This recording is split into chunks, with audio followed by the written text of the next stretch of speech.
Well, it's so good to have you back with us, Kendra. We've been doing this whole thing about men's mental health. Last month, it was mental health in general. This month, it's been all about men's mental health. And I thought, given my book, Leading Through Storms, Successfully Navigating Ministry While Maintaining Your Mental Health, was absolutely an opportunity for us to bring this subject back up. You can't really bring this subject up too much. You really can't. You Right. really can't. So, Absolutely. to all of the Morning Manna fam, I thank God for you. On Fridays, I usually give a trailer for what I'm going to minister on this coming Sunday. That's not going to change. You already know we're in this whole series about why church, and we flipped the script. It's all about going out and bringing people into His house, as well as we have said in the panel discussion last Sunday. Then Wednesday night we really talked about trap house, and there was some folk that did not know what trap house meant, but we helped them. You bring in all of those people who have been put out, those who have going through, those who are dealing with this, that, and the other, from sexuality to drugs to whatever the case may be, to bring them in the Lord's house so that Christ can save them. And all of the cleaning up is on Christ and His salvation, and of course, and we are there to create this community of changing lives, changing hearts, and changing minds. But at any rate, we're glad that you're a part, and so let's get right to it. Good morning and welcome to Morning Manna, where in 5 minutes or less, you're going to get an impartation with the text, the talk, and the takeaway. Join the Morning Manna fam every weekday morning at 8 o'clock Central Standard Time. Don't forget to put in the chat the revelation that you get and share the manna. Now, let's get ready to have some manna so you can make it through your day. Well, by popular demand, we had to bring Kendra back. We had to bring her and all of them back. Kendra, you're bringing up the rear. You are the exclamation point at the end of the paragraph, not the sentence. So welcome back. Thank you, Bishop, for having me. Is that all you're going to say? No, it's Friday.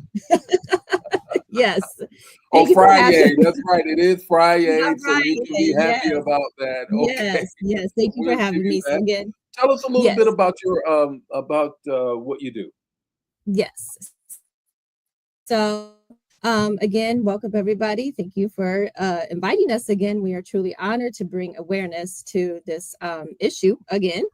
My name is Kendra Brooks. I am currently a director/principal at a behavior school called Manna Academy. And I am also a licensed professional counselor at an organization called Midwest Advanced Behavior Health. Great. And we are really glad that you are here and with us to share. And I just want to ask you, what do you think that is happening in the lives of men now when it comes down to mental health? What does that look like? What does that feel like from a relationship point of view? What does that look like to you? Well, when looking at men and mental health is and how men can show up in relationships. I think that sometimes it's hard for men to kind of realize that when their mental health is not very strong, then that can affect their ability to form and maintain close relationships, communicating effectively with your partner, and just also managing that conflict. I think we kind of heard the previous therapists also talk about how that can lead to mental health issues, not taking care of our mental health. Men can suffer from withdrawal and isolation, which can lead to depression and anxiety. And I think it's important too, I'm a very big numbers person, to know that there is at least 6 million men that are suffering from depression. 6 million. 6 million men. And that can also lead to suicide. And suicide rates are 3 to 4 times higher in men than they are women. Women attempt more, but men actually complete suicide because they use more lethal measures like a gun or firearms. And they account for 75 to 80% of deaths by suicide. And the age range is from 45 to 49. So mental health is very, very important. It also puts those strains on relationships and can be, difficult with intimacy too. So overall, mental health is very important when considering maintaining and showing up in relationships. 6 million men, and from our vantage point, we're talking about men who Christ calls to be the head of the house. Correct. And if the head is hurting like that, what does the household look like? Yes. Whether it's just the head of his own house and no one else, or Yes. a family. Oh, wow. That's a lot. It is. Yes. So why do you think that's the case? Why do you think that's the case? I think a lot of it is our societal norms. It comes on with the men not feeling comfortable with vulnerability, with saying that I need help, with understanding that it's okay to have problems regulating your emotions, or when you're feeling weak or down or depressed, that's okay to get help for that. That doesn't have to mean that there's something wrong with you. That it is something that a lot of people experience, a lot of men experience, and it's okay to get that help. I wrestle with that whole piece, and I talk about it in my book in terms of how, being vulnerable, being transparent. Thanks be to God that I come out of the context of an Air Force chaplain and then into civilian ministry, of course. But that whole piece has to do with, I had come to terms with. I had a therapist, I had an executive coach, I had colleagues and prayer partners.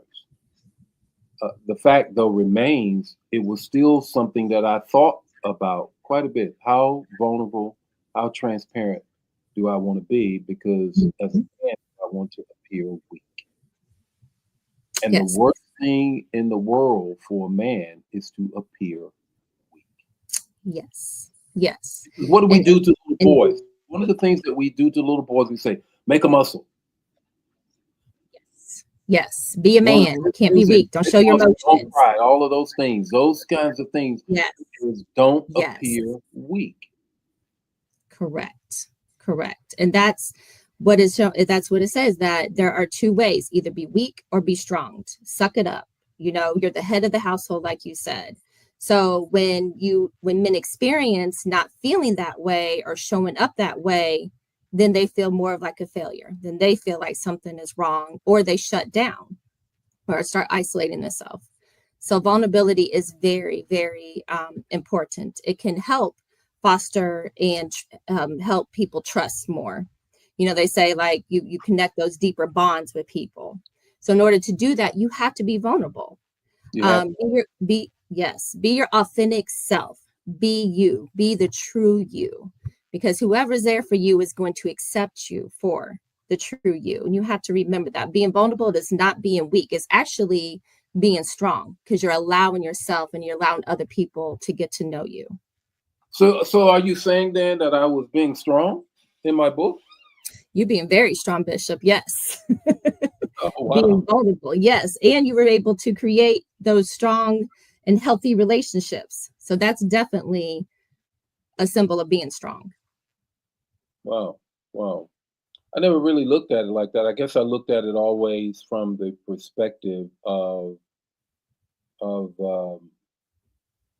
when I am weak, he makes us strong in scripture, uh, where he transfers my weakness into his strength. And his strength only shows when my weakness is prevalent.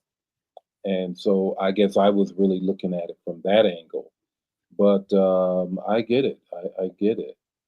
I have another question. Another question I want to ask is this here. Why is vulnerability so difficult for men, and how can it become a strength instead of weakness? We talked a little bit about that, but expand a little more. Yeah, I mean, I really think that kind of how we've been explaining is that we need to teach, especially when it comes to men, there is no one or the other. You're strong or you're weak. No, feelings are normal for everybody. Everybody's, including men's emotional health and growth, is very important to consider. I think we need to change the way when, from childhood on up, that if your son, your nephew, anybody is struggling or showing any emotion, then allow them to express that emotion, because when you suppress those emotions, that's when other mental health issues and other things can start happening, then carry on into adulthood. So it's very important to start from the beginning. Start from where you are now. You can't go back and try to change your childhood, but you can definitely change how you are coming into the next coming years, and know that it's okay to be vulnerable. It's not a weakness, it's actually a strength, and it's a way to build those healthy relationships, not only for your love, but also for yourself. One of the things that I noticed in the book when I was writing it, um, I had to really grab a hold of myself and say, okay, this is okay to share. This is going to be okay. And whatever, and I like what you said, if someone is really care about you, they will be there with you in these moments. It's Yes. really a good way to filter. It's really a good way to filter who's with you and who's not. Absolutely. Because everybody has feelings. So if that person's not for you or they feel the way, that's because they're suppressing their own emotions, and that's not healthy. Say that So again. I said, everybody has feelings. So if somebody is not by your side or calling you weak, it's because they're suppressing their own emotions and their own struggles. Wow, I hadn't thought about it quite like that. Wow. 'Cause Okay. everybody goes through something. Yeah, I hadn't thought about that. Okay, you're really, I'm making you uncomfortable because of your inability to bring up and deal with your own stuff. Correct. Yes. Yes. So that's why it's important to support one another and to be Right, vulnerable and to be right, there. right. You need to be in a circle or community in which really is supportive, that Correct. shows up with Yes. you and for you in that way. Here's the Yes. third and final question I want to ask, if you would help, and that is with this. What are practical steps for men to build emotionally safe brotherhoods and support systems? Yes. So when looking at building these brotherhoods and emotionally safe relationships, you have to remember that you're going to have to challenge those stereotypes and embrace being vulnerable. Recognize and challenge those societal norms that say, being weak or talking about these things are not acceptable. They have kind of, the studies have also shown that when men get together, they talk about sports and other things that don't deal with emotions or deal with their problems or deal with any of those things. And those things are okay to talk about, because you guys are building, that could build those relationships at those times while being vulnerable and challenging those stereotypes. Also, learn to label your feelings. Learn to be able to express feelings in a healthy way. Create safe spaces when you are around your friends, coworkers, brotherhood. Make sure you're creating safe spaces for everybody to feel safe and everybody to feel comfortable to explore and share their feelings. Building that trust and mutual understanding. Making sure that not everybody's going to agree with everything, but you're there to support them and to hear them out during those times. And always be able to, offer that support. around we all need support. We all want that validation. We all want that feeling to know that we're not alone in these things, um make sure have fun, go share activities, do some healthy things together, and enjoy time with one another. Friendship maintenance, like any type of friendship that you do, always maintain those friendships, maintain communication, Friendship check on each other. maintenance.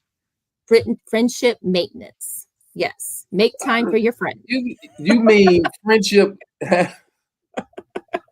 Just like you maintenance your cars and everything else, you got to maintenance your mental health, your friendships, your relationships, everything. Yes, you got to put that time and effort in those things. Yes. Wow. Okay, you Yeah. helping me. Yes. And then if you feel like those things aren't helping, like, it's always good to have friends. It's always good to have that support. But if you're feeling like that's just not enough, or you're still just kind of struggling with anything, then seek that professional help.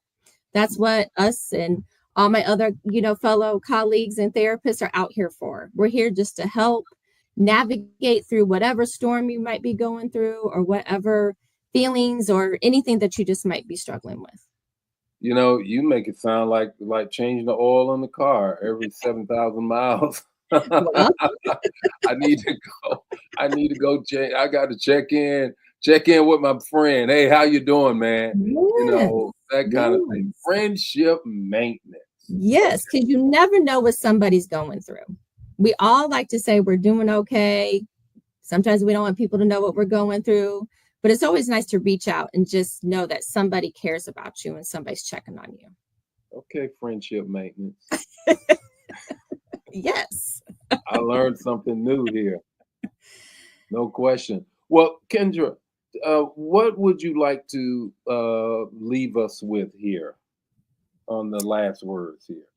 Yes, I would like, just mental health in general is just something just to be aware of. We talked about in our last time that we met about how important mental health awareness is, and how men have their own mental health month for June, about how it is so important for everybody, men, women, everybody, to take care of their mental health. Take that self-care, take that time. It's okay to be vulnerable. It's okay. God blessed us with feelings, a range emotion of feelings. It's okay to feel those. You do not have to suppress those. And just know to reach out for help whenever you need it, from your friends, colleagues, or even any other professional. And remember, friendship maintenance. Friendship maintenance. Absolutely. I'm not going to forget that. Check on your friends. Check on your friends. Well, you know what? In my book, I talk about the fact that I did and have a circle that I connect with, and I really, really appreciate those individuals, and I still have them. I always say this. It takes a man. It takes a man to really talk to a man and deal with a man. And that's what is really a big deal. It takes a man to absolutely confront another man. Absolutely. And that's part of that, I would imagine, in your friendship maintenance oil check. Yeah. Yes. Well, Kendra, thank you so much for this time that we have together. Life Changes. Look, you need to know, you need to go ahead and share. You need to go ahead and, if you haven't got my book, please get my book and share this. It's Friday. Have a great Friday, a wonderful Friday. And make sure that you're in church on this coming Sunday. Got a word for you for sure. We're still dealing with, and we're flipping the script about now. We're talking about how we need to go out to the highways and the byways and have impact and changing people's lives as we point to the block party. But anyway, have a great weekend. See you on Monday with more Morning Manna. God bless you.